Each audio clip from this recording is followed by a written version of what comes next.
City Council meeting to order for the City of Saratoga Springs on Tuesday, September 18th, 2018 at 6:03 p.m.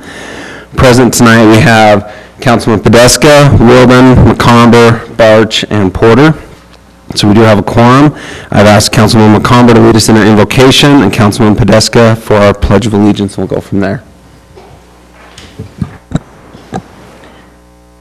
Our dear and gracious Heavenly Father, as we come before Thee at this time, we're grateful for the many blessings that Thou hast given us. We're grateful for the opportunity we have to live in this beautiful city, and we're grateful for the opportunity that we have to have the ability to govern ourselves, and that we don't have dictatorships, and we don't have forced rule of law, that we're able to have discussion and discourse, and we're able to make decisions that benefit not only the citizens of today, but the citizens in the years to come. Heavenly Father, we ask that Thou bless us, that we'll have Thy Spirit to be with us, that we will be able to look at the long picture and make sure that we're doing things that are going to benefit the residents of Saratoga Springs for the many, many years to come.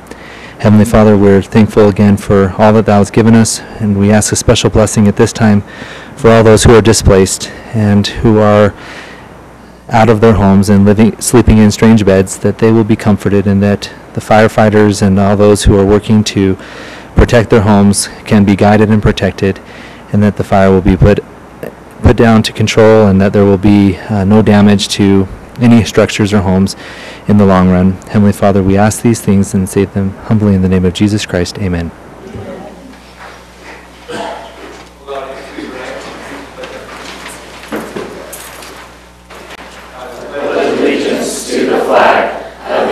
States of America, and to the republic for which it stands, one nation, under God, indivisible, with liberty and justice for all.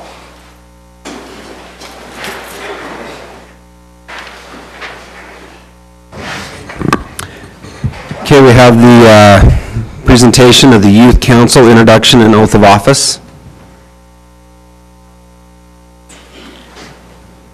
All right, Mayor and Council, so it's the beginning of a new school year, so we're here to swear in our new Youth Council, and we have our board present and then a few other members of the Youth Council, and I'm going to allow our advisor, Cassidy Gonzalez, to introduce them to you. So if the board members will walk up the board council, and then I'll have the board members come up after.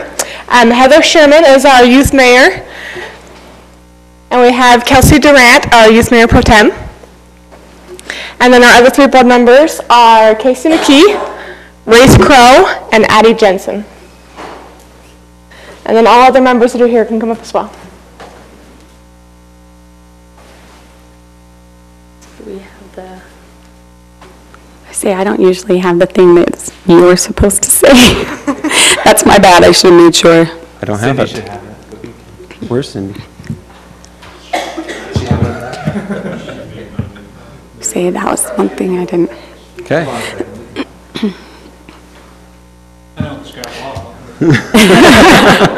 Sorry, that is my fault for not making sure that we had that. It crossed my mind at one point today and went out. Yeah.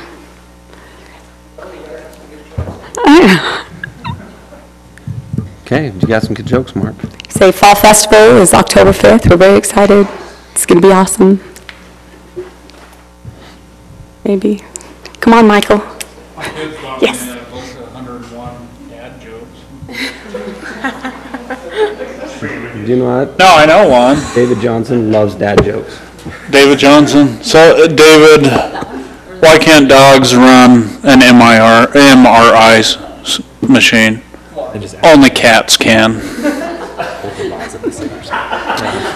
See our own. I should have turned my microphone off for that.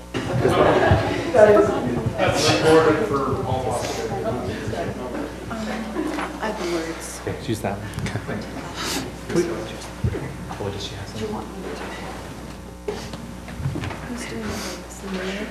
Yes.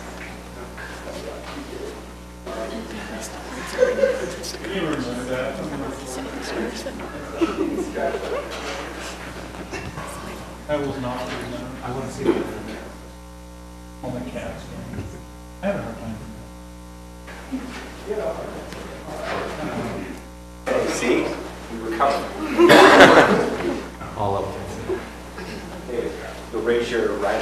swear. And repeat after me. I state your name. I, Ray Tyler Hudson, Do solemnly swear do solemnly swear that I will support, that I will support, obey, and defend obey, and defend the Constitution of the United States the Constitution of the United States and the Constitution of the State of Utah, and the Constitution of the State of Utah, and that I will discharge and that I will discharge the duties of my office with fidelity. the duties of my office with fidelity. Congratulations.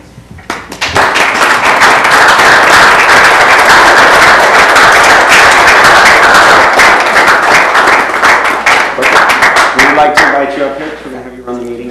Yeah, so the board, if you guys could go up and sit in the brown chair, the tan chairs, and then you guys can hang out here and observe some of the meeting. So the mayor will sit here, and Mayor Pro Temp will here, and then the council can sit on the other seats.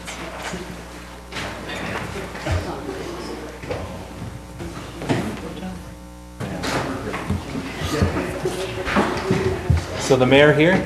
Yep. Mayor Pro Temp here, and then the other seats are open. You got any more room to sit down?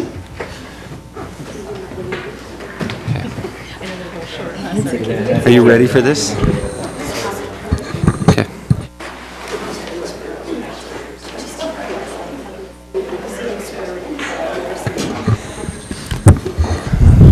Okay, our plan for the agenda tonight is after the public input, we'll turn the meeting over to have the youth council practice running a meeting tonight with us when we get to the reports. We have the public input tonight. Time has been set aside for the public to express ideas, concerns, and comments for subject matters not listed on this agenda. Please be respectful in your comments. Please avoid repetitive comments. And please limit your comments to 3 minutes. We have set aside 30 minutes of the meeting for public input at this time.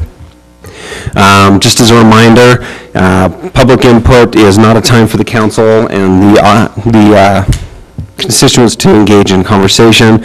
It's for the public to come in and share ideas and concerns on here that are not on the agenda. I've had the chance to talk to, I know many of you are here for the Aspen Hills Boulevard. You'd have to be blind not to have noticed that. But I've had the opportunity, and I appreciate it, to talk with people on both sides of the issue over the last couple days. They have been very good and respectful. I know both sides have talked about maybe having a few spokespeople so that we could get kind of core facts and issues.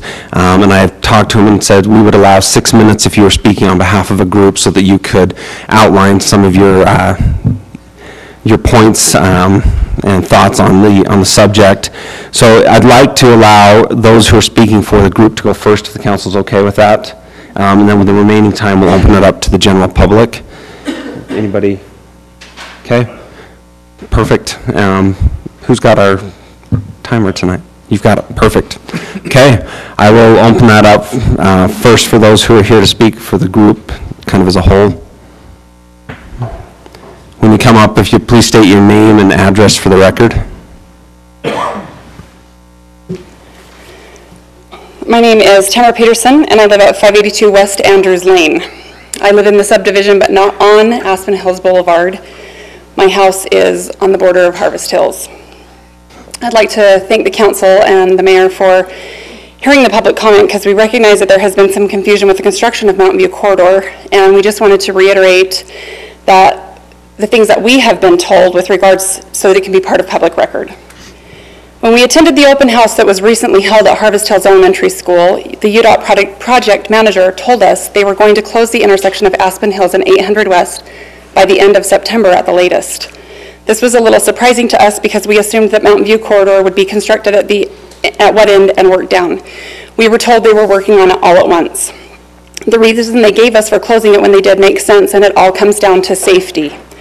In UDOT's own words, it says, "Our top priority is the safety of the traveling public, construction crews, and those living, playing, and working near construction sites." This is posted on UDOT's Facebook page and the flyer that was delivered to the residents.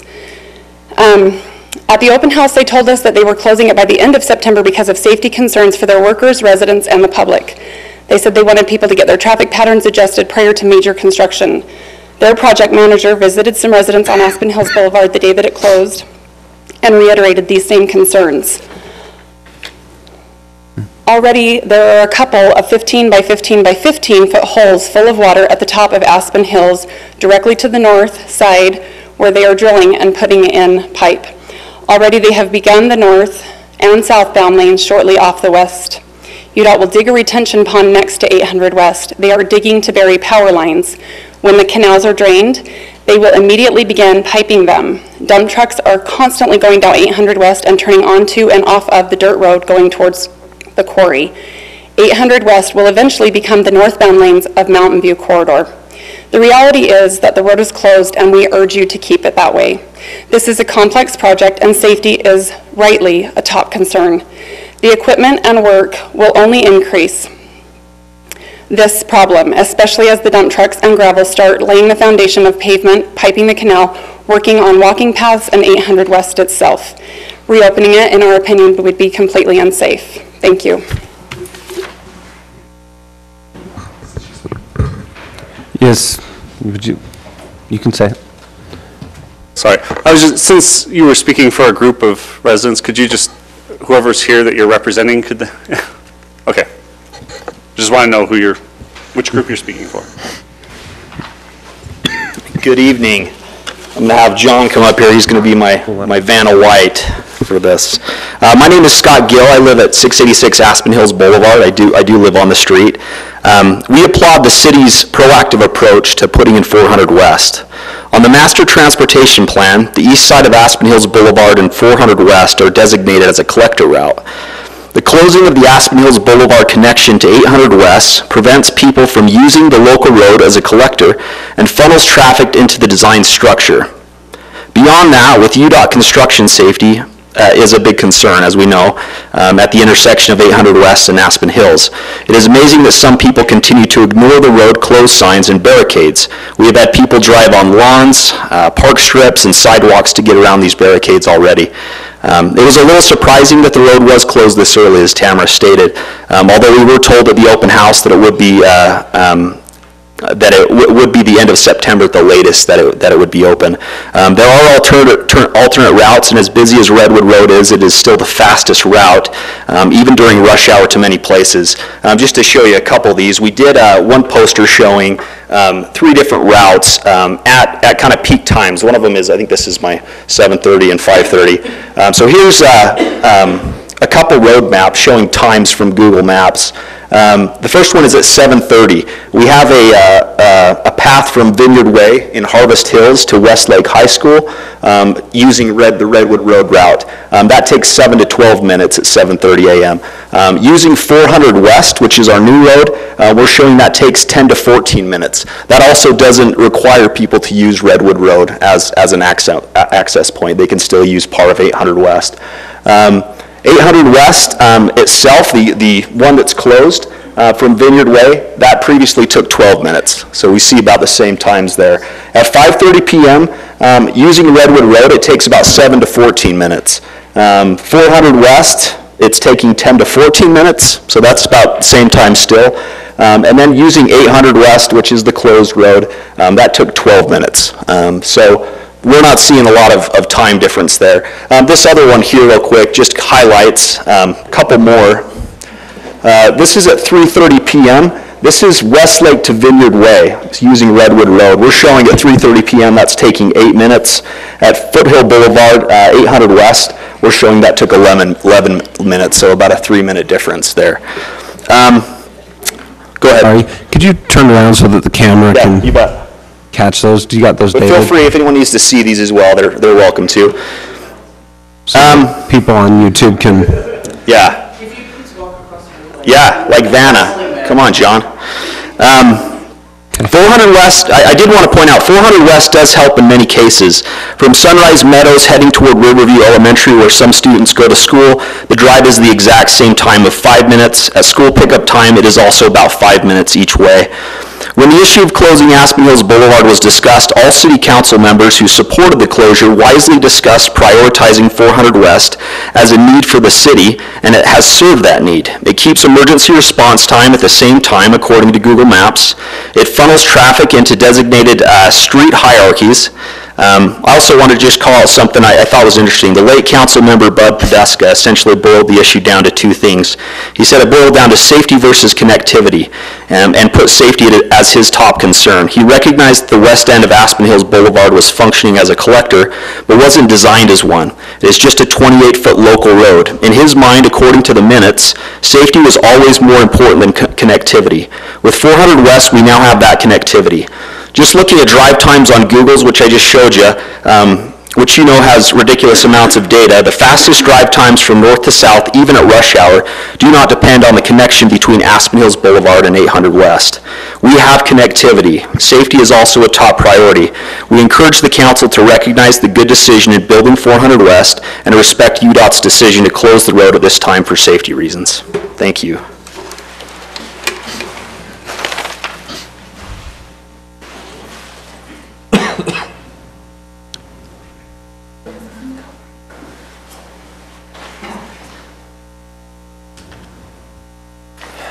My name is Brian Ricks. I live at 358 Vineyard Way in Harvest Hills Boulevard. Thanks for the opportunity to express our concerns. The issue's been, at least my experience, the issue's been very heated and the emotions are high on both sides. Those of us who want to reopen the Aspen Hills Boulevard, or the Aspen Hills Boulevard 800 West connection, we recognize the concerns and hope that but feel like those can be seen to with measures other than closing 800 West, at least for the time being. There are lots of people throughout the city that would like to see it reopened, not just those of us living in Harvest Hills or parts of Aspen Hills. The concerns really can be summarized into a few categories. The first one is that 400 West is not an adequate replacement for 800 West. Second, there's an added burden to Redwood Road and Crossroads Boulevard that the whole city feels, not just our subdivisions. And third, there's some safety concerns for those of us living in Aspen Hills and Harvest Hills in the event of an emergency. And finally, there's really a lack of a reliable quantitative study regarding supporting the decision to close 800 West. First of all, 400 West, not being as an additional outlet, it's excellent. The more the better. But by closing 800 West, there are some things that 400 West doesn't provide for. First of all, it doesn't provide a traffic light out of the subdivision. We had two of those, and by closing 800 West, we lost one of the two. That becomes a safety issue in the case of an emergency where we've got to get out of the subdivision in a hurry.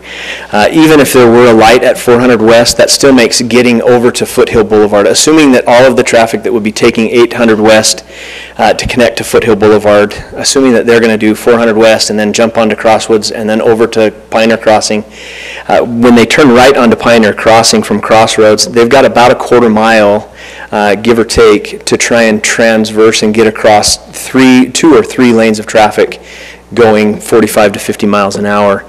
For young, experienced drivers, that can require a lot of split-second decision-making, which presents a safety concern at high speeds.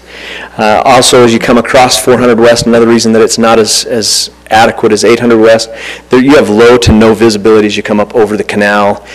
With a low traffic, that might not be that big of a deal, but if you've got backup traffic and a student's not paying attention, which is totally possible, you could have it backed up and somebody come over the canal and have some rear end issues. We're also now sending all of the high school traffic down to 400 West, which is a roundabout where elementary school children are walking to school with no crossing guards. Another problem is the additional burden to Redwood Road. It affects everyone in the city. The LOS, the grade that's given to the Redwood Road north of Crossroads is already a failing grade, and the same failing grade, E or worse, is given to the section below Pioneer Crossing, or not Pioneer Crossing, Pony Express. If we continue to add more and more traffic and reduce one north-south connector, that's going to maybe reduce the grade on the rest of Redwood Road to where we just add more problems. With regards to AM traffic, there are several families that try and get to Harvest Hills and Aspen Hills for Riverview Elementary School and Harvest Elementary School for the immersion programs. Those are schools, those are programs that are only offered at these schools, and the parents have to now add their traffic, as well as all of the staff and administration and faculty that teach at those schools now are added to the AM traffic trying to go north. Alpine School District already has problems with busing. They have multiple trips. We pick up the Westlake students, they go drop them off, and now they're forced, where they were able to come on Aspen Hills, or come into 800 West and into Aspen Hills, they're now forced onto that 800, or onto Redwood traffic, and that's making some of the pickups for Vista Heights late. One of the adaptive needs buses that only makes 1 or 2 stops in the neighborhood, that's already late. The UTA buses that come into Harvest Hills are now 15 to 20 minutes late because of that. Students at Westlake, Vista Heights, Lakeview Academy, anybody who participates in after-school anything, whether it's practice, rehearsal, games as a participant or a spectator, they're now forced to get onto Redwood Road, where before they could jump on 800 West and go straight across. And it compounds itself when we have city athletic events, whether that's soccer or football or et cetera, trying to get to Neptune Park or Sunrise Meadows. Another problem, I already mentioned the safety of trying to get out of the subdivision. We had 2 traffic lights and we're now cut down to 1, and we reduced our outlets by 1/5. The other concern was the fact that there was a quantitative study done, and I know that some members of the council felt like the numbers were unreliable. There are several of us that feel like this is the kind of decision that can only be made with a quantitative study, numbers. The study that was there showed that it actually made more sense to leave this as a right-in, right-out connection at Aspen Hills Boulevard. If that's not the case, I'm not saying that the study was right or wrong, but in the absence of a decent quantitative study, we ought to wait and make that decision when we have a reliable study, rather than pushing forward on something other than that, other than solid numbers. Thank you.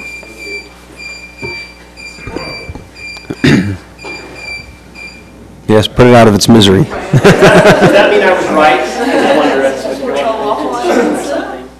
Okay, is there anybody here speaking on behalf of a group? Sorry, he was speaking for a group, so I was hoping if... Sorry. If you're with me, stand up. Okay. Thank you. If you're with my wife, stand up. Okay, so we'll go to the 3-minute comments for anybody that... Yeah. Just a reminder, to please avoid repetitive comments. I know this wasn't implicitly, I can just keep it blinking, implicitly stated, but I don't think that anybody was opposed to having eventually. Oh, sorry, my name is Cameron Sorensen. I live on 552 Pumpkin Patch. I don't think anybody was opposed initially to having the road closed at some point with an alternative that is actually beneficial, that would actually take place of what was lost. The big concern that was brought up was safety, right? That's on both sides. I think safety is a key concern. Safety for those that are playing on streets and riding bikes, safety for schools, also safety for all the kids that are driving and coming through. Although, I think traffic times and Google is great, doesn't take into account drivers and traffic, the drivers driving in traffic with frustrations. I see people running red lights all the time now, trying to get through lights because frankly there aren't enough lights leaving our neighborhood. It's giving an increased sense of rush for people trying to make lights that I feel like weren't there before. The impact, I know there are several that say that people drive from Redwood and cut through the neighborhood to cut out the back. I live in Harvest Hills. I don't see a lot of that. People are cruising up my street and speeding up my neighborhood as well. But I think the real issue is safety, and with one light in and out of the neighborhood, with the traffic roads that are there, it just doesn't make sense. Google Maps and time, I think that the time is probably of less concern all the way around for me personally, but it's really a safety problem. And I think until there should have been an adequate alternative other than a road that traverses 3 lanes of traffic in order to get across, cars that are going 45, 50 miles an hour. So I think if there was an alternative that was better, that would make sense, or it was at the same time. But also to reiterate, I've got a kid that's going to Vista that is late to school and has been late to school almost every day since the road has closed, which I guess was right about the time school started. So that's all I've got. Thank you. Thank you.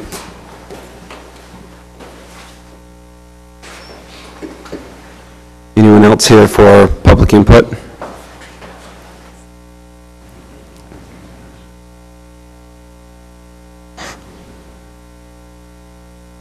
Hi, my name's Audrey Barton. I live on 1911 Trellis Place. I don't want to repeat because most of it was said. My biggest concern is the safety, but it comes to our hundreds of drivers that we have leaving Harvest Hills. The demographics in Harvest Hills used to be little kids. Now, of course, we've graduated to junior high school age, and I have 2 very young drivers myself, and Redwood Road was not really an option for me to send them on because it has way too many drivers, and I was uncomfortable with that.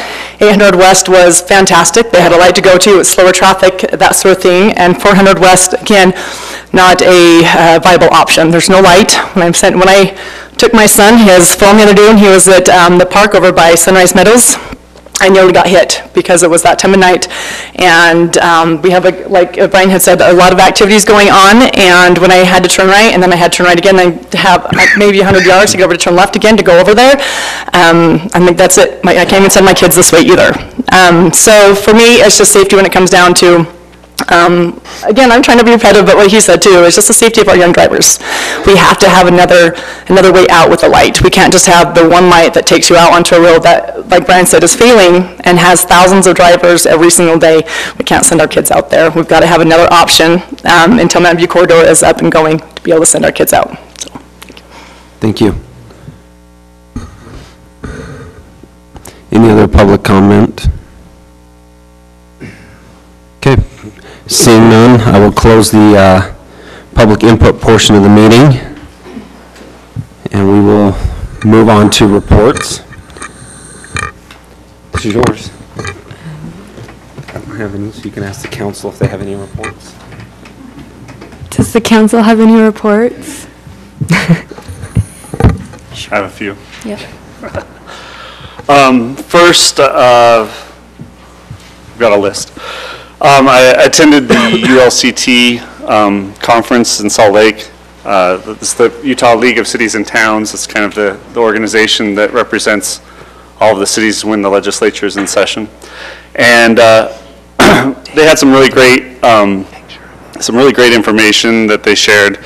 And I've talked with Mark about getting some of that information so that we can disseminate it to the rest of the council about the issues facing us regarding, affordable housing and growth and all the things that the state legislature is about to do. So they had some really good data-driven information rather than their usual kind of soft and mushy stuff that doesn't really help. So I thought that this conference was actually much more useful than any previous one I've attended. So.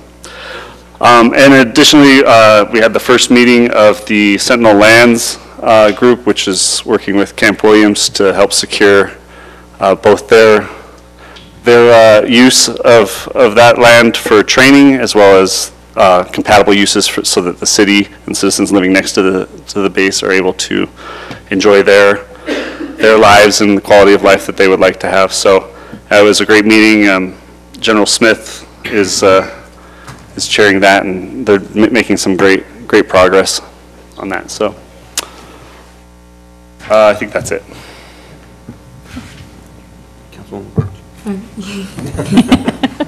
Just a couple, attended the Mod Pizza opening, and it was just really a lot of fun. So Lori and Mike and Scott and the staff out there had just a great crew put together, and so that's going to be a lot of fun. Was the pizza good? The pizza was really good. I haven't tried it. Yeah. Yeah, what do you think, Katie? Pizza good? Pizza, Mod Pizza was good, yeah? Yeah, okay. Also, Gordon and I had a chance to meet with Matt Parker from UDOT, just about some of our trails and the connectivity there, especially as concerned with Mountain View Corridor and the upcoming road and all of that. Breaking up our city, exactly. And through several discussions, we think there are probably some possibilities that might help us with some connectivity, and so I assume that Gordon will bring that to us in a future meeting where we can discuss that, because it's probably going to entail some betterments. And, yeah, but if we get some of those done now, it'll cost us now, and then UDOT will be required to then deal with the trail properly when they do the eventual full build-out. So it's one of those things where it's a good investment, basically, yeah. So anyway, I don't know, Gordon, did you want to share anything specific with that, or should we just wait until another time? Probably just wait, would be my guess. Yeah. At this point, it's just ideas. Making some requests with UDOT, Yeah. offering some betterments, and at this point, we're negotiating with them. Yeah. And then also, Walk the River happened this weekend, and I was wondering if Ann could just kind of give us a report on that. So we've been kind of spotty in our participation in the Benton River event, but this is the second time that we've done in a row where we've done an event. And so here in Saratoga Springs, we decided to do a Walk the River event. We had basically Gary come out and lead some bird watching tours, and I know the blue heron was seen by a lot of kids, and also some baby otters were seen over near RC Park. Oh.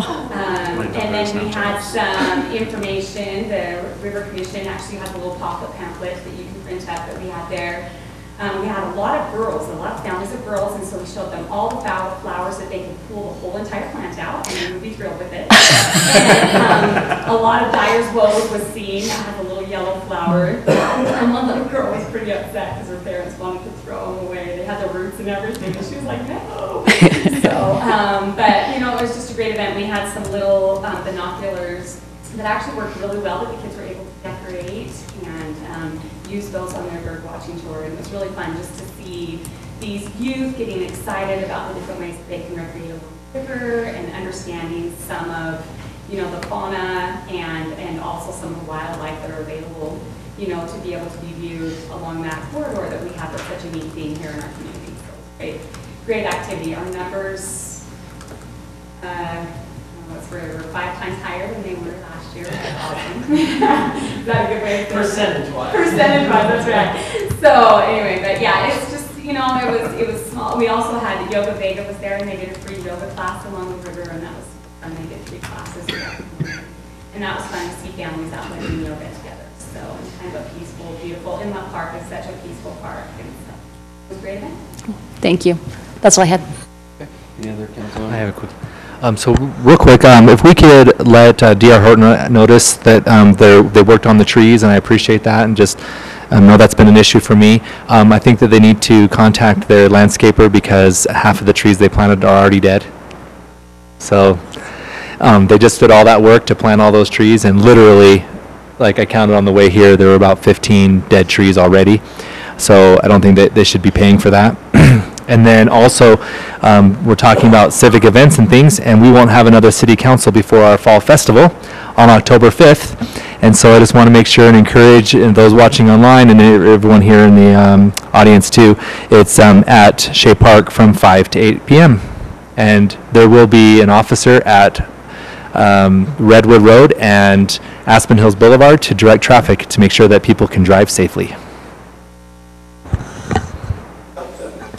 Help them drive safely. Thanks. Councilman Wilden? Thank you.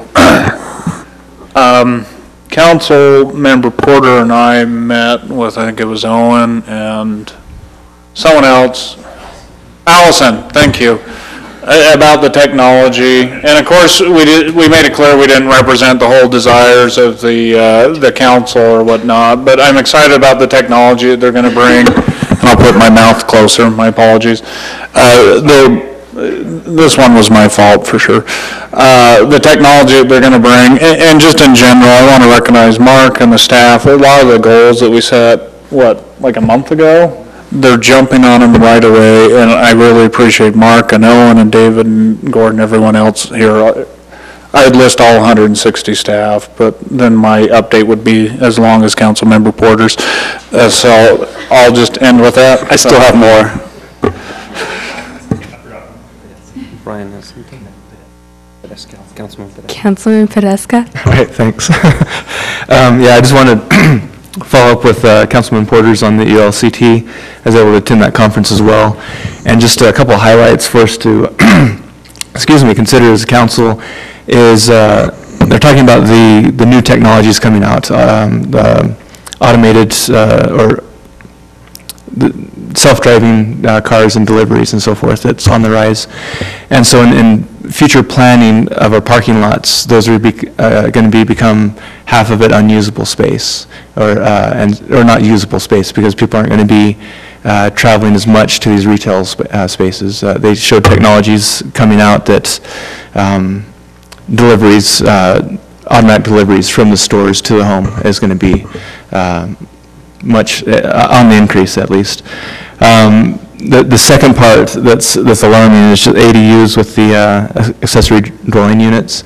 They mentioned that other states have passed bills to automatically make those available in any single-family zoning, and that our state is currently looking at those type of bills as well to bypass cities from having that zoning. And so to keep an eye out for that. And it's interesting because the whole point of accessory dwelling units is to create affordable housing. And people there brought up good points about it makes it unaffordable to the primary house because the property value increases as soon as you put that dwelling on there. And so that increases the rent of the accessory dwelling unit. And then we're just on this, and we're upward spiral again. Well, and we've got, one area where they actually can do that. They could write that into their code. Some 15,000 units they could do that with to some extent. And they haven't done it yet. They've had 2 opportunities, 2 developments they've brought in, and they haven't done it yet. They've looked into it, and it doesn't pan out. But anyway, so those are discussions that are going on with that. Keep it a close eye on state legislature when that comes up. And then we also, yesterday, a few of us went on the tour to the assisted living, Cummington assisted living, and because they'll be building that just south of Aspen Hills. And so we're able to tour that and see the functionality of their facilities there. It was a great tour. Last item, residents has brought to my attention Colin Karchner. I don't know if you're familiar with him. He's kind of a local celebrity now that teaches on the severity of addiction to devices and social media, proper use of that. And so we've been meeting with Westlake and Vista principals there to try to get his assemblies and curriculum integrated into what they're already doing currently. And that's it. I just had one thing for staff. As was talked about, I drive 400 West a couple of times a day. And the south part of that roundabout is missing the little triangle line that they use for like the yield line where you're supposed to kind of stop if there's somebody in there. So if we could have staff look at that just so that, I noticed, there's a couple times where I've kind of blown through it. The roundabout yield sign. Yeah, well, the sign's there, but the paint is Gordon missing. is excited to follow up on that and then email you once he's gotten the information to you. I figured that would. See how giddy he is? Thanks.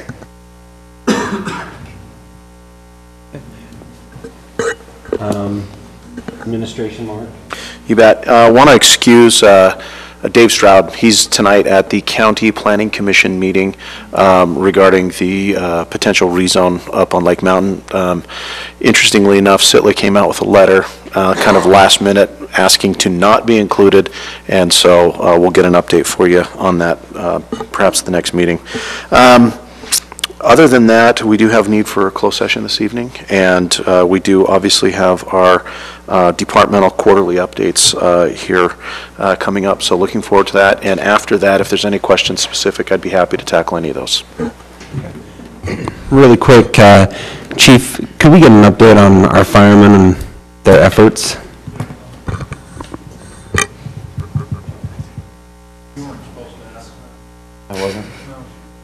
sorry. Mayors and council, I'm pleased to provide you some update on fires that are happening locally. They brought in 2 Type 1 teams to manage the what is now 2 separate fires. Geographically, one did cause the other, but because of the rate that it's growing, moving towards Hobble Creek Canyon, that area, there's significant concern there, and so they brought in another Type 1 team to manage that. One of the issues with the Type 1 teams that was a little bit puzzling to us is they weren't staffing either Elk Ridge or Woodland Hills in the night hours. They would pull crews off and, of course, get them rehabbed and meet their needs. But the citizens of those communities were very, very concerned about that. So we actually have 2 of our firefighters, Blaine and Cindy Coombs, that are running both those divisions in the night hours. We've pulled together some strike teams from local municipalities that were able to support that effort as well. We think that that'll be wrapped up probably Wednesday, tomorrow night. We think that that's, right now, that's the forecast. There was some unusual fire behavior last night. They had flame length of over 100 feet in length as it was coming down towards Woodland Hills. It was alarming in that usually with the cooler temperatures in the evening, we do have a tendency to get downdraft winds. However, they pushed things exceedingly quick, where in all the previous nights before that had never been an issue. So, yeah, people, it's been a tremendous thing to witness. All the local communities, people, just the outpouring of support for all those good people there. And we just want to make sure that we're a part of that as well. So, any questions? No, I think it's great. You've done a great job with our fire crews, training them and getting equipment. This is kind of a testament. You just said 2 of our firefighters are running the night crews. Yeah. I think that speaks loudly of our fire department and where it's at. And to you, so thank you as the chief. For Mark, I just have the question.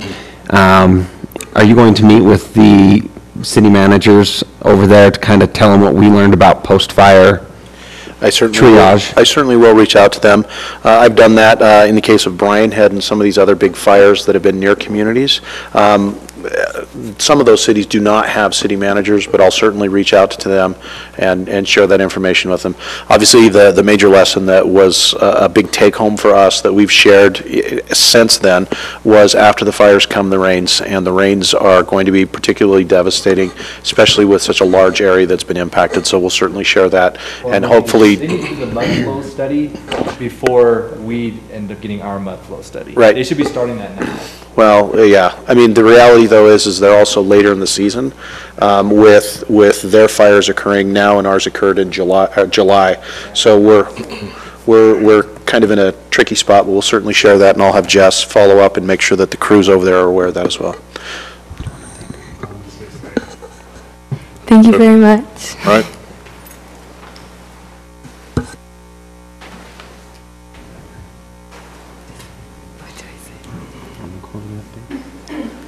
Okay, we're going to now do our department quarterly updates, the library. You guys just recently got an update. Not much has changed since then, but we projected out the visitors and items circulated for the next 2, 5, and 10 years. Looking at that over the last 4 years, the growth wasn't as rapid as it was the initial first 3 years. So I project that it's not going to be quite as high as that because I think you're going to find a lower growth rate over the next several years. Our registered card holders has continued to remain relatively stable. I'm not seeing anything unusual with that. However, we projected that out for the next 2, 5, and 10 years as well, from our current 5,700 to 10,700 10 years from now. Our library visitors, as you were aware, went up in June. It experienced its natural spike and then came back down in July to grow a little bit more in August. How many late return votes in July July and August are? September and October are the hard parts. They can do things in July and August. September, October, they go back to school. Yes. I was just curious about that. It does impact us, yes. That's why I paid my fees. And thank you for doing that. Yeah, that goes over real well. Actually, we double them if you play that card. That's why you go broke, Will. Our reference questions that we just started tracking within the last 4 years when I got here are projected to continue to increase. They've trained a little bit more. I have a feeling that the 2019 data will come in just as high, or if not higher, than the 2018 statistics for answering questions for customers. I've combined on this one the computer, Wi-Fi, and proctored exams because they're all interrelated, in my opinion. The proctored exams aren't really going to increase unless they find another alternative high school that's going to teach locally online courses and have proctored exams again. The Wi-Fi use is going to continue to increase and will be more accurately tracked in the future. And then the computer use will continue to vary from year to year because we have 3 public computers available to people. I'm sure as we have a computer lab, it'll continue to grow. But right now, when people come in and it's full, they go elsewhere. Is there any discussion to add another computer anytime? We don't have a location for more computers. We do have some iPads available that they can use, but that's only if they're not printing things and most people are coming in to print something. We'll have to figure out that technology, but Okay, our printer's not currently Wi-Fi compatible. When we replace printing, So we'll make sure it would be replacing the printer. Obviously, It's got those holes on the side. The dot matrix. Sometimes it feels like that, yes. And then, as we discussed back at the retreat, Wi-Fi tracking has been a challenge for us. We've worked with Kevin. The existing software that the city had for Wi-Fi wouldn't track the statistics in a methodology that worked for the federal and state government statistics for hourly usage. So we reached out to a vendor. We've downloaded their analytics software, and it's in the 2-week trial period at this point in time. Any questions? I just had one. Back at the first graph, you kind of said that you're seeing some leveling off, and so you think do you think that is due because we're limited in space? Space and collection size do have an impact on that, yes. Well, and we also experienced such exponential growth at the start. Beginning, right. I think that it's kind of leveling out a little bit. Melissa and her team have done a great job of managing that growth. Oh, that's great. But I know where you're going, Councilman, because if you build it, they will come. We built it, they came, and now we don't have the availability. There's wait lists and things and stuff. People aren't going in because they're waiting for that book to be available. If you have a bigger library, more space, more books available, more people are coming in. So, I mean, obviously at the retreat, we talked about timing of potentially the library and things, and I think as a council, though I don't think in the next 3 years we're building a library, I think it's really important that we start having that conversation so that we're prepared. Any other questions? Okay, thank you. Thank you very much. Now, recreation.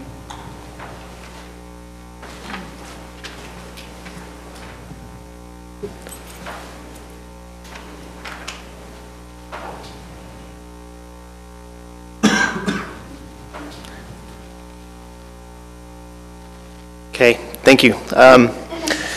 So not much has changed since we reported at the council retreat earlier. We have added some fall numbers and things like that that I'll show here in just a few minutes. But we did add the asterisk as recommended at the council retreat to the previous years, stating that limited data is available for those years because we were only running a few programs at that time, and then we increased the amount of programs that we're running from that point on. But yes, we're at a 91% approval rating for our programs for this past fiscal year. Adding quality programming, we are continuing to grow. If everything runs what we've got planned for next year, we'll go over 30 programs next year. So that's including camps, but also with the addition of Patriot Park, we'll be adding baseball and And this is including different seasons and stuff, not just the Does program. this include the cross-country race you just did? This number does not, but that'll be All right, part. you did another one. Yeah. That was fun to see that on Facebook. I'll have to toot my own horn a little bit. That was my idea about a year and a half ago. I approached all the other cities and I said, we need a cross-country program. I put Tyler in charge of it, so he's running it, but I went to the cross-country meet the other night, or actually last night. How many kids were there? It seemed like a lot in the video. So I think there was 4 programs there. We have 40 kids. The other programs had 20, 20, and 30. So great event. Yeah, it was a fun meet. Tons of people having a lot of fun there. And the high school and the Vista cross-country teams are gratefully appreciative Yes. because they want to build those programs too. Exactly. I love those programs. They're not huge. I mean, we have 40 kids in it, but it's a really fun program to run.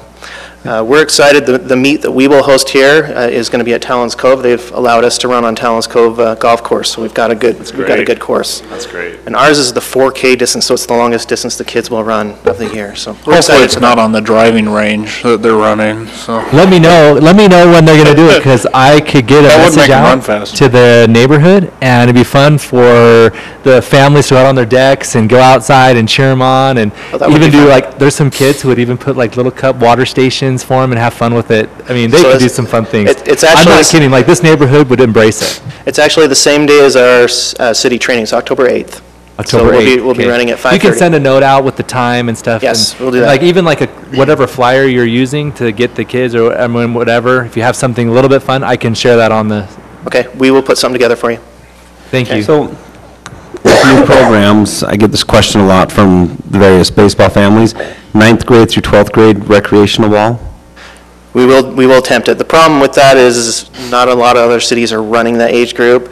Okay. So if we come up with 2 teams, who are we going to play against? So I will try, we're working with the other cities to kind of see. Right now, we're not seeing it because everybody else has a shortage of space as well. Expand the search a little bit wider. I mean, the people might have to travel a little bit more, but if they had to go to Harriman or they have to go to South Jordan. We're definitely looking into it, yes. Recreation, Mayor? Some of them were like, if we had like one field, and maybe you'd play in American Fork 1 week, our field 1 week. Yeah. So we're not tying up the whole program. Yeah, we're looking into it, and we can expand the search to more than Lehigh and American Fork. We can go, down to Spanish Fork and Harriman and Riverton, that area as well, so. Okay. People travel a long ways for sports. So Yeah. I had a parent in my office today, we were talking about baseball, and his ideas were super league type stuff, but yeah, they travel everywhere for baseball, year round. It was brought up that a lot of these kids play till 9th grade, and only X number get on the high school team, and the rest have nothing. Yep, It's over. exactly. Especially when you have such a large high school. Next year Yes. will be much better, but It'll be Yeah. half as busy. Yep, we'll put every effort into making that happen. Okay, thank you. Okay, nothing's changed here. I just talked about, our continuing relationship with Alpine School District, how we're constantly trying to, with new administration and new custodians is the big one, we got to make sure that they're happy. But it's a constant thing, and with the new rental agreement we come up with this year, we're finding that there are some problems with that. We're working through that, but it's a continuing thing to work there. And So we're going to include you on the invite when we have our meetings with the Alpine School District. I'd like to have you and your staff attend that breakfast. We do it. I did come to the last one we had. Just to make sure that we're on the invite, and your staff too. Just, that's what those are for, is to keep those relationships alive. Thank you. Appreciate it. Okay, the goal to cover our expenses with revenue. This has been updated a little bit after the council retreat. It came out that you guys are okay with taking my office salary out of the equation. So on the last bottom line shows what that difference would be there. So instead of in the red for the past fiscal year, it would put us in the black for as far as revenue covering expenses there. Program growth. All right, for those in the audience, the red would not be very much in the red, really relatively speaking. Right. You were really covering yours, but we felt that it was important as a council that we saw how the programs cost, but having a director over all of them is something that we would have to have regardless. So And that's why honestly we made that. speaking, from my standpoint, it gives me a little bit more room to improve our programs. Instead of always being so tight with my budget, trying to worry about that, I'm now able to think, okay, you have these new goals this year, we're able to purchase those goals, and we're able to think through. And that was where our argument came, and then we didn't want to have to raise the fees for the people participating. We felt that we have to have a director of our recreation program, and that should be covered by the citizens as a whole. So that was the logic, and that way the money that was there can then go, like to your point, into the program, into the goals, into baseballs, into more bats or whatever we would need to get along the way. Right, I think you hit on it exactly, and Councilwoman Conver hit on it, is we want the user fees to go to improve the program that they're paying to participate in, not to pay for the overhead that we would be paying regardless. Okay. Yeah, it's very grateful. Thank you. Okay. Program growth, we are just experiencing more growth. That's new participants as well as just the population growing with the city. In the next screen here, I have predicted out through the next few years. I think I'm conservative here, but growth for the next few years. Really, we're growing quite a bit. 12.5% for next year. It might be really conservative, especially with Patriot Park coming online. But that's based off about 500 kids coming in with baseball, seeing that growth, plus the natural growth of the other programs that we're running. Exactly. I think you're being very conservative. So yes, I feel that I am, but I'd rather be a little conservative than overshoot. So. Okay, new fall programs. This is just this fall. We've added a fall basketball program. We've added cross country. We've added men's basketball, women's volleyball, and then the current programs we've run are flag football and fall soccer. Totally caught me off guard because people were talking about playing basketball. I'm like, there's no basketball. So but there is. Yep, we started new fall basketball. There was a lot of confusion because people didn't realize it wasn't junior jazz. But we did see a dip in our flag football participation, but I think that's directly related to fall basketball being available. So we saw a dip of 61 kids in flag football, but overall we saw 456 more participants in fall programs than in previous years because of these new programs. And football's getting a big hit with the concussions, and even though it is flag, it's still the popularity of it. The popularity of football is decreasing nationwide. Yeah. Because parents are not allowing their kids to play anymore. I had a parent in my office the other day. The kid was really upset because he wouldn't let him play tackle football, so he was trying to get into my program. And so we're still catching some of those kids. But yeah, the popularity of the sport is kind of declining a little bit overall. Not at the NFL level, the youth level, especially the pre-high school. Youth I think level. it depends on the success of our local college teams. Yeah, right after their miracle win. Right? Yeah. We do see, in soccer, jumps in participation on World Cup years. So that kind of stuff does affect youth sports. Imagine if we were actually in this, that's how good we'd be. Exactly. Anyway, so we've seen that increase of participants just this fall with these new programs. So we're excited to offer a few adult programs. We haven't had adult programs in the past, so we're trying to offer a few more. And we had 6 men's basketball teams and 7 women's volleyball teams register this fall. So we're excited to have those. Okay, just a report on our department staff right now. Just 2 full-time employees and about 8 supervisors. This kind of changes very often, the amount of part-time employees we have, but we're around 64 employees for the department right now. Volunteers for last year, we had 601 volunteers, and then some people can coach more than one, so they're included in that. Unique volunteers, we had 435. Estimated hours for fiscal year last year was 9,148 volunteer hours for our coaches. If I can, I just want to commend you on both your volunteers and the part-time, all your site supervisors. Many of them are very young, and they do a phenomenal job managing irate parents sometimes. So, yes. I mean, impassioned parents, yes. No, but it's a difficult thing to do sometimes, and they do a very good job, and they're right there trying to help, and always, wondering how they can improve things. So I think Thank you. No, I actually did have it during. During it. Becca's ducking her head. He's dying, yeah. But during a baseball game, I was having a discussion with one of the other teams, the coaches from one of the other teams. And so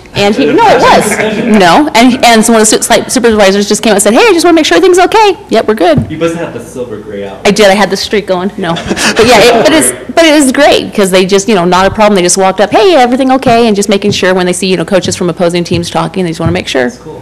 So it's good to hear. It's one of the hardest things to teach. In my trainings, I talk about it all the time. You're told as teenagers to respect adults, and then all of a sudden I'm telling you to be in charge of adults. And it is hard. So I talk about being respectful, but still asserting your authority, in a respectful manner. So appreciate that. Yeah, I just have a question. Do you have enough staff to cover all that growth? Yes, we do. We actually have, I would say, probably about 30 applications that we haven't even been able to hire yet. We do have quite a few kids, teenagers that are interested in working. So basically, we do 3 main hirings a year, spring soccer, fall soccer, and then for junior jazz. And we go through those applications and we hire what we need to, but typically we do have enough staff. So there are weekends where it's a little bit tougher, like Westlake dances or something like that, and my staff dwindles. But we those all-day dates for some reason, but we make it through. Good question. Expanded those dances to all-day deals. It's coming to a Porter weekend just won't thing. show up on those days, will he? It's true. I know it's going to happen. They haven't asked for the day off, so 2 weeks before, I make sure you've asked for the day off. If you're not, you're working. Bring your date and show them how good you are as an official.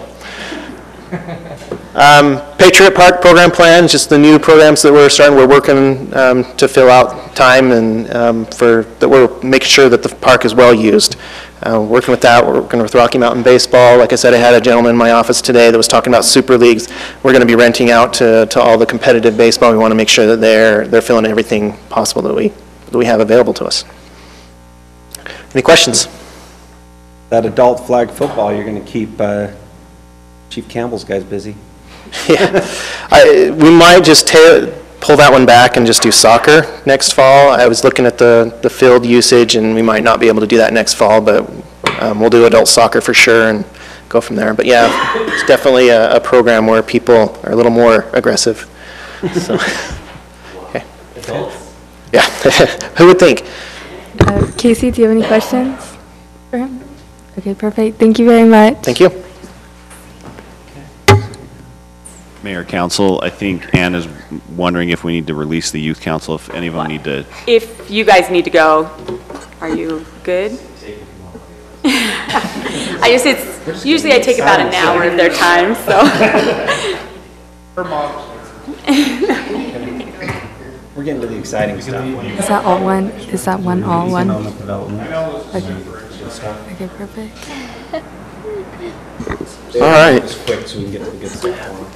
Totally the good stuff. And actually what I did, so this is same presentation that we had at the retreat just a little bit ago, and I created this handout just to give you a little bit more detail and a little bit more real-time information from what I had in the presentation. So I'm just going to kind of quickly go through it.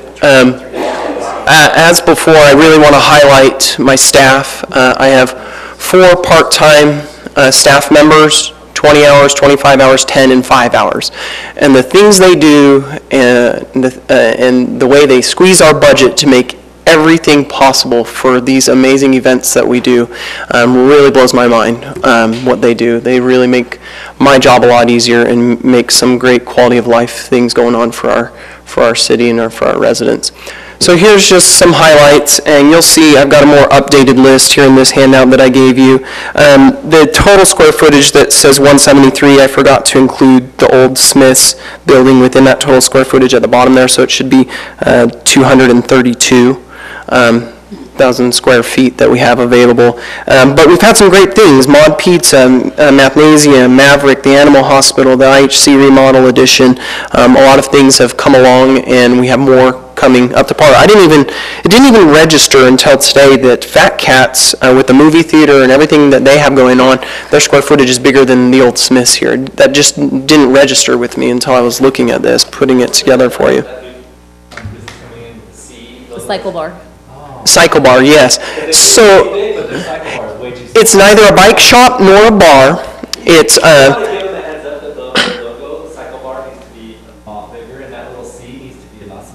You can't see it from the road.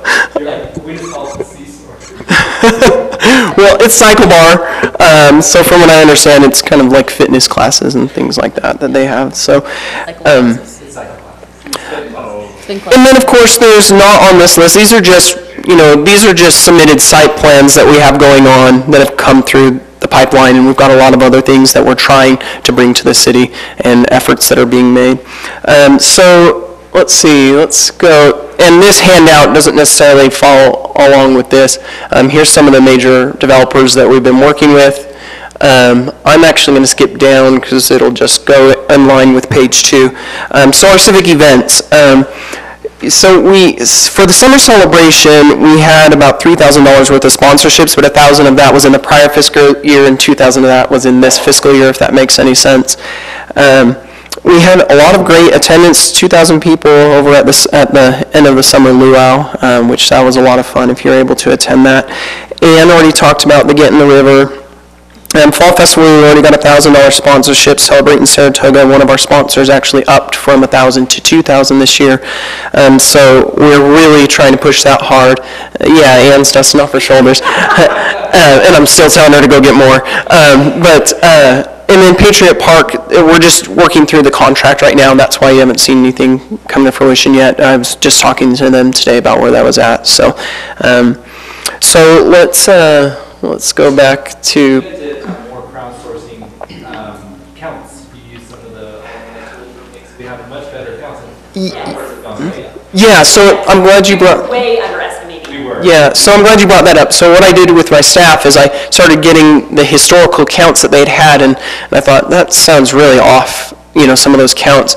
And then I made some comparisons to other events and other venues and discovered, for example, our parade is like 10 to 12,000 people if you include the participants in the parade and not the lower numbers that we were. Yes, exactly, with traffic control and all those different things. So yeah, we're finding that we have a lot more participation than what we had been estimating in the past, because sometimes it's hard to estimate exactly how many people you have in a location. So. Yeah.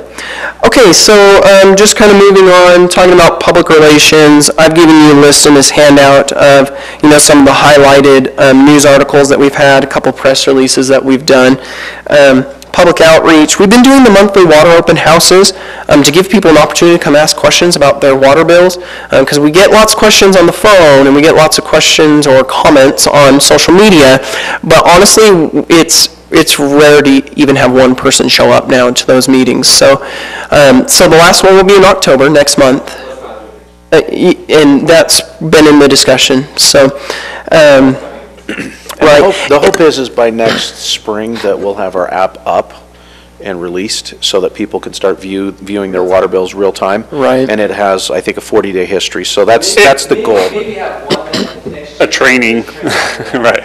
Yeah, we can look at some of those things. Introducing a new program, we might want to have some education, but... I think what we want to do is have a good discussion of what's the best way to educate people. It's great that we're holding these public open houses, especially when people say, what have you done? We can say we've done these things. But we also want to do something that's effective and going to educate the masses. So I'll have to evaluate that.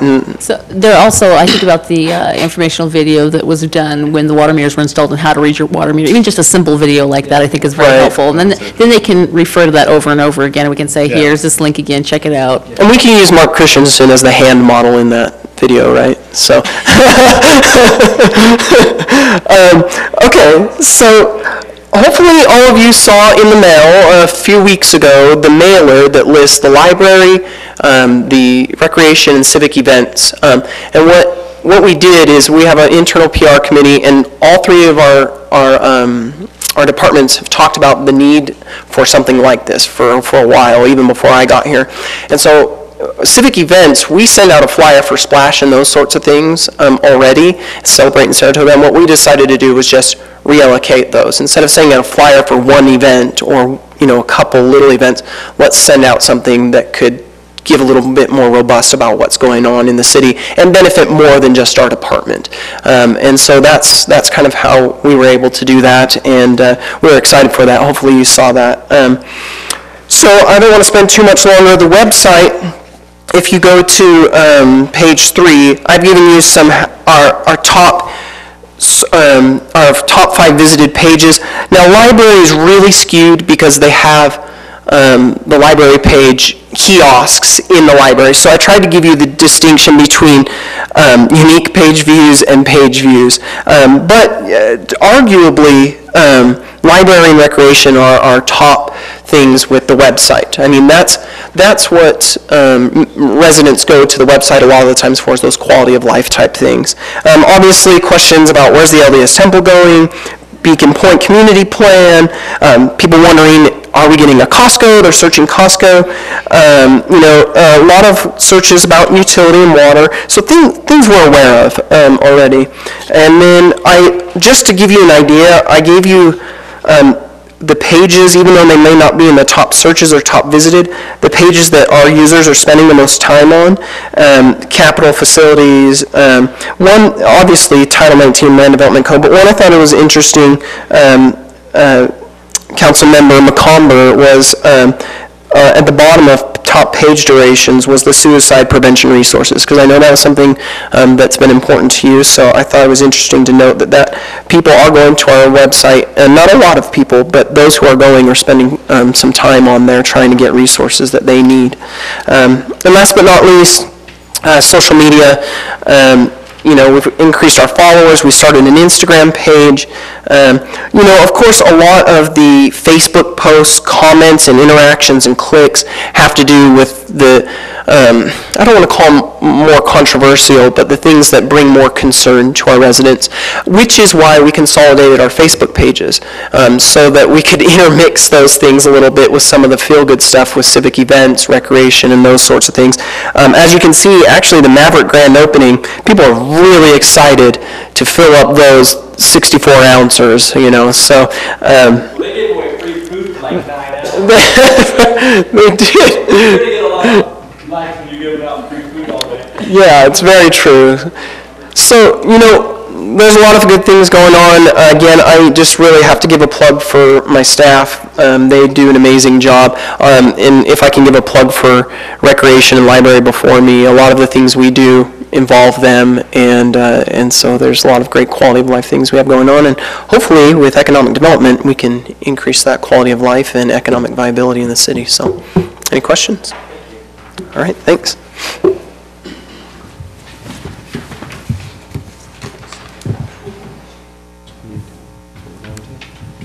Okay, just read it.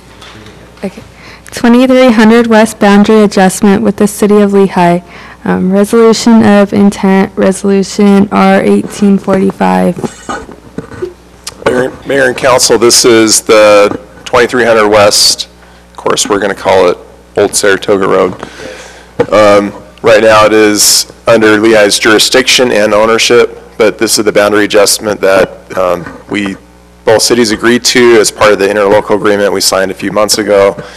Here's the boundary line adjustment plat. Lehigh City Council has this on the agenda for next Tuesday.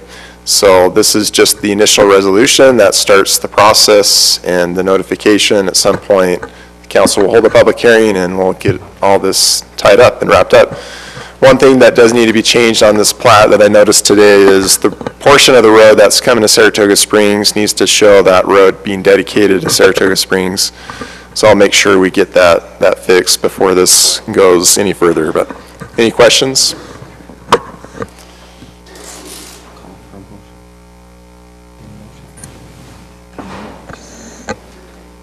I'll entertain a motion. I move that we approve. Sorry. I didn't know. Oh, that's right. You gotta eat. Nobody told me. They're gonna do it, we're gonna do it. Okay, that's fine. I move that we approve 2300 West Boundary Adjustment with the City of Lehigh, Resolution of Intent, Resolution R1845. I move that we approve 2300 West Boundary Adjustment with the City of Lehigh, Resolution R18-45, dated today. I second. I second as well. Is there any further discussion on the motion?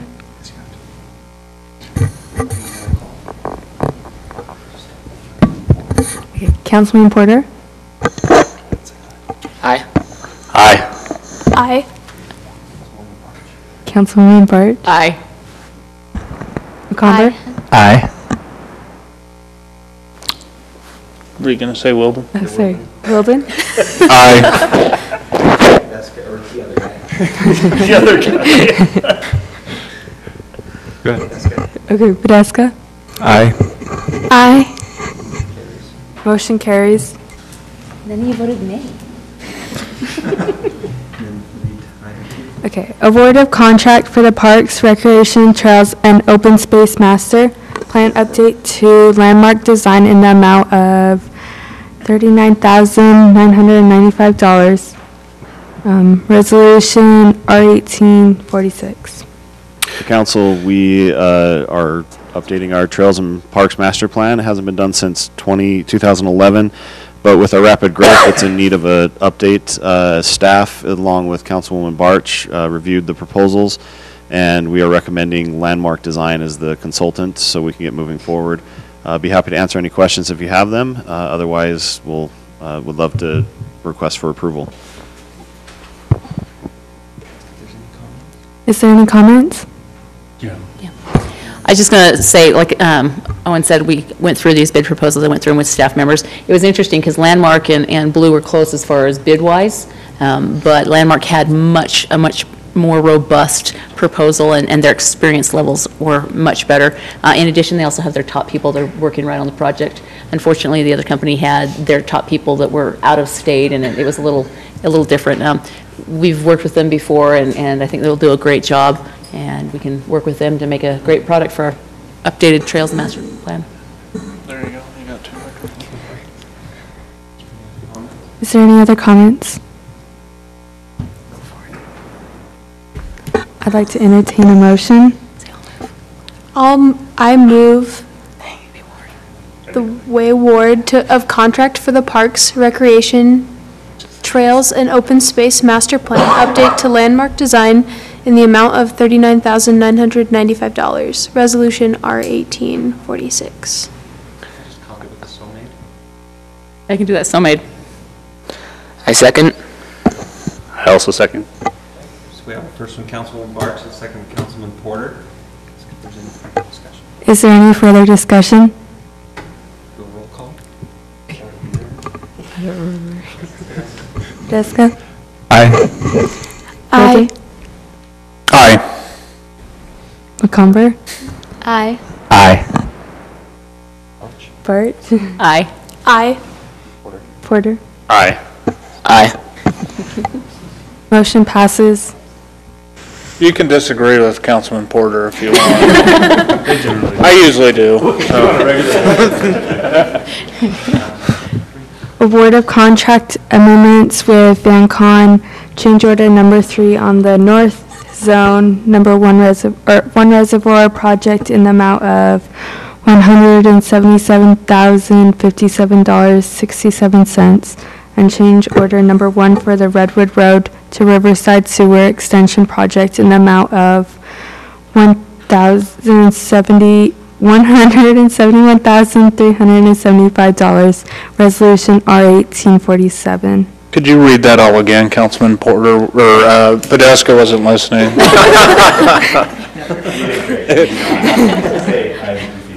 No. As the mayor, you can have your remote. Could you please leave?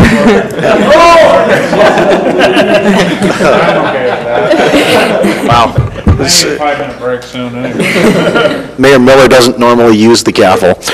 Mayor and council, Jeremy asked that I cover this item. Just a quick update. It should be a reduction for the Zone 1 North reservoir. It was very clear in the staff report. I apologize, it didn't appear that way. This is actually a reduction of $177,000. So that is a reduction on that change order. We were able to get Edge and Mount Saratoga to take the materials and use the materials, which resulted in a pretty nice change order. There were some negotiations associated with that, which are outlined in the staff report, but we feel overall this is a great opportunity. It was a great deal for us anyway, but we were happy to walk away from the materials and save even more. So it's a good opportunity. The other is boring underneath Redwood Road. So just south of Pioneer Crossing for the Youth City Council. You probably have seen a lot of construction in a really big hole just off to the side of the road. If you paid any attention, that is for a bore pit. We are putting a pretty large sewer line underneath Redwood Road. And so we're in essence tunneling underneath Redwood Road. They encountered some rock and some other material that made it much more complex.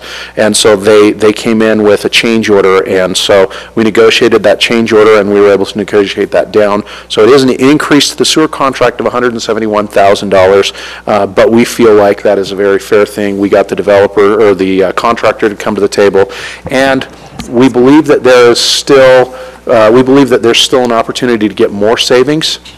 After they had mobilized for basically hand digging that sewer line underneath Redwood Road, they are able to bore it. We think using the original technology, which may negate the need for this, but we're asking for your approval for this should it be necessary. That's our presentation for tonight. Thank you. Mark, I was wondering if you have a passion around the sewer projects? I do. I do. And here's why. There's two things that would stop the growth of a city. One would be a lack of water, and the other would be a lack of sewer. So it's, you're either growing or you're dying. An abundance of sewer? I was also wondering if, where the funding's coming from for the amount of $171,000. So the 171 will be coming from the sewer bond that we've issued. That project was originally budgeted for in the sewer bonds that we'd issued earlier this year. And for you, Youth City Council, they're teaching you very bad manners of grilling staff needlessly. I'm just trying to give them the real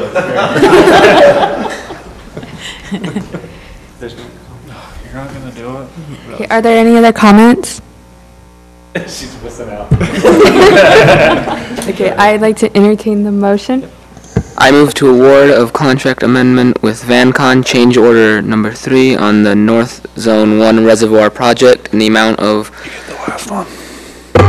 $177,057.67 and change order 1 for the Redwood Road to Riverside Sewer Extension project in the amount of $171,375. Resolution R18-47. So made. I second. Seconded. Okay, I have a first from Councilman Porter. And a second from Councilman Comber. Any further discussion on the motion? Roll call. All right. Okay, Councilman Porter? Aye. Aye. Aye. Aye. Aye. Aye.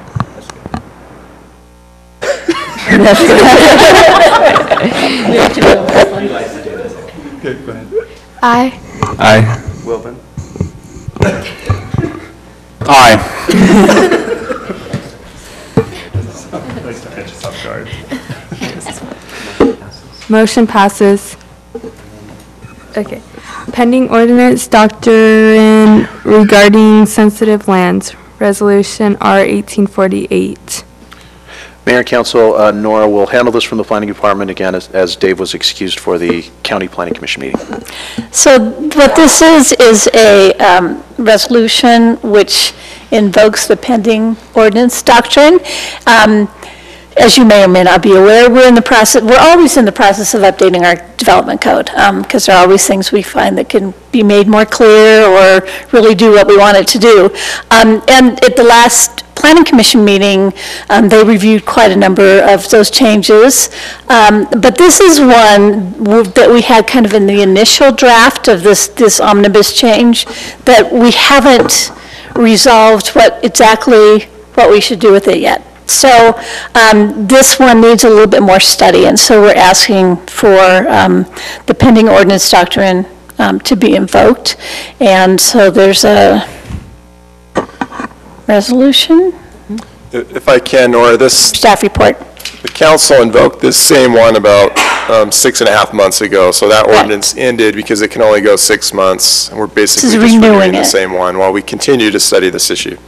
Correct. Are there any comments?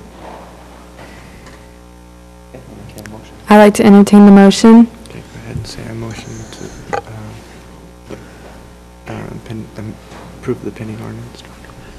I motion to approve the pending ordinance doctrine regarding sensitive lands, Resolution R 1848. So made.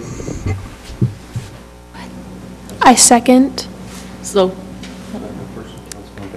I have a first from Councilman Podesta and a second from Councilwoman Barch. Any further discussion? Is there any further discussion? McComber? Aye. Aye.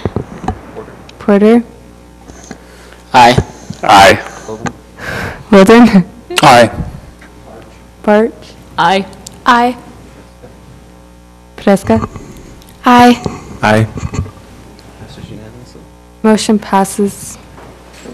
Then entertain a motion on